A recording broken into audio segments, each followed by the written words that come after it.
Hello everyone, so this is the fifth part of photosynthesis, and in this lesson we'll be discussing mainly about the light reaction, and then we'll be solving one previous year question.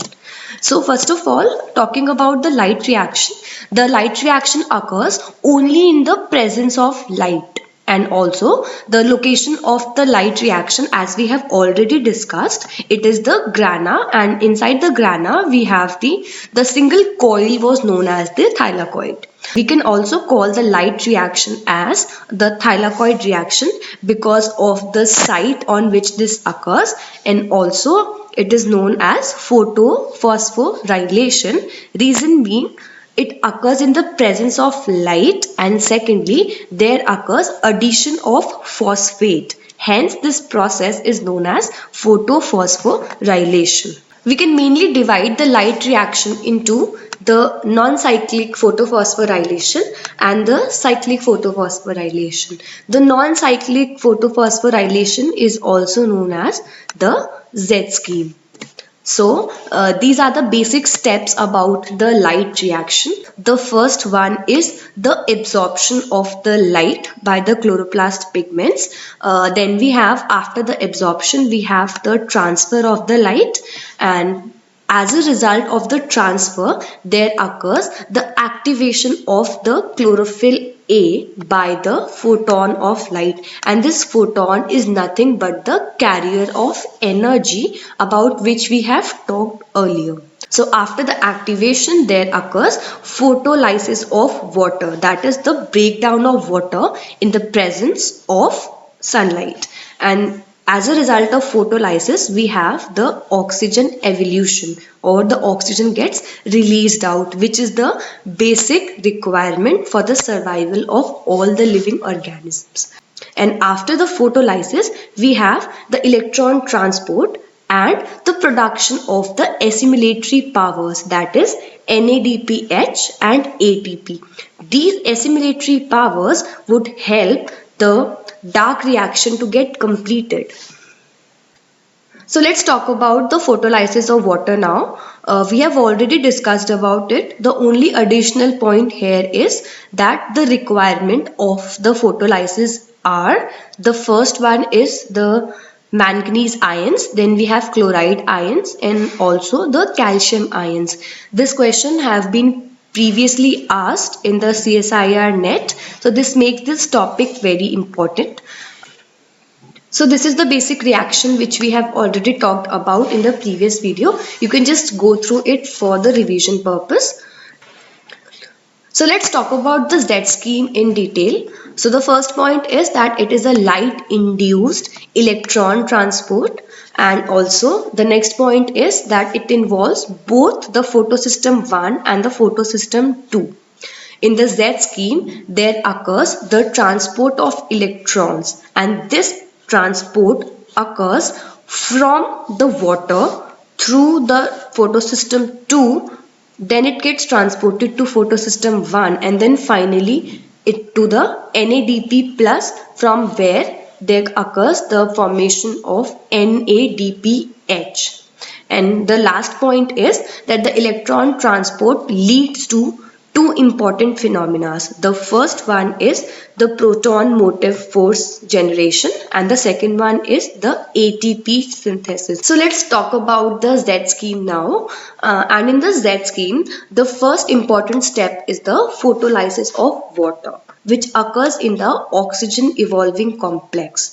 And because of the photolysis, we have the formation of two electrons, 2H plus, and the oxygen is released as a byproduct. These two electrons are absorbed by the photosystem 2 in the initial place, and after the absorption of electrons, this photosystem 2 moves to the higher energy state. After reaching the higher energy state, there occurs a down movement of these electrons via subsequent electron carriers. We need to remember the sequence of these electron carriers. Reason being, this question have been asked many a times in the previous years.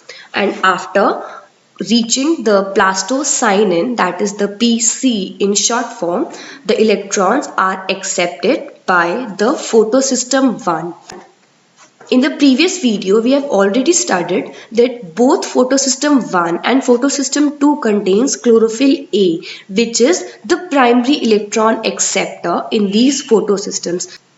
So the chlorophyll A accepts the two electrons, and in the same manner as of photosystem 2, the photosystem 1 reaches to a higher energy state, and again there occurs a down movement of the electrons in this manner. This sequence is also need to be remembered carefully. It is very easy to remember. First we have AO, then we have A1. After A1 we have FESX, followed by that we have FESA, and then finally we have FESB, and after that we have ferredoxin, that is FD, and followed by that the electrons are transported to the FNR, and after FNR the two electrons are accepted by the NADP, which gets converted into NADPH by absorbing the two hydrogen atoms from the photolyzed water and the electrons from the FNR. So this is the final product of the Z scheme. The first one is the NADPH, and also there occurs the formation of ATP. So let's talk about the cyclic electron flow now. So the first point to remember is that in the cyclic electron flow there occurs only the ATP production, and also that only photosystem 1 is involved in the cyclic electron flow. This electron flow occurs in the plants only when there is high amount of ATP required. So this is the complete path of electrons in the cyclic electron flow. In this, the photons are accepted by the PS1, and after the absorption, the PS1 gets transferred to the higher energy state, and after that there occurs a down movement of the electrons in a cyclic manner. So let's talk about the difference between the non-cyclic and the cyclic photophosphorylation. In case of non-cyclic, we have the involvement of both the photosystem 1 and the photosystem 2, but in case of cyclic photophosphorylation, there occurs only the photosystem 1. In case of non-cyclic, we have the photolysis of water, but in case of the cyclic one, there occurs no photolysis of water. In the non-cyclic, we have the formation of water, ATP and NADPH, but in case of cyclic, we have only the formation of two ATPs and no oxygen or NADPH are being produced. So let's discuss a previous year question. So the question is asking about the complete sequence of the electron carriers about which we just studied. So if we look through the options, we can observe that second and third option are matching to the points about which we have just learned.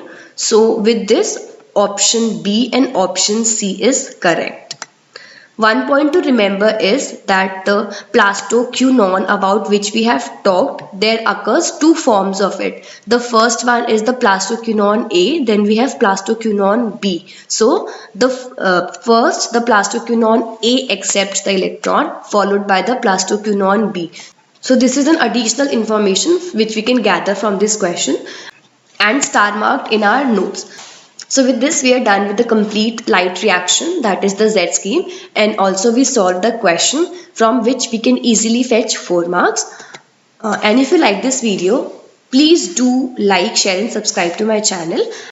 And I'll be coming up soon with the next video. Thank you so much for watching, and till then, keep learning.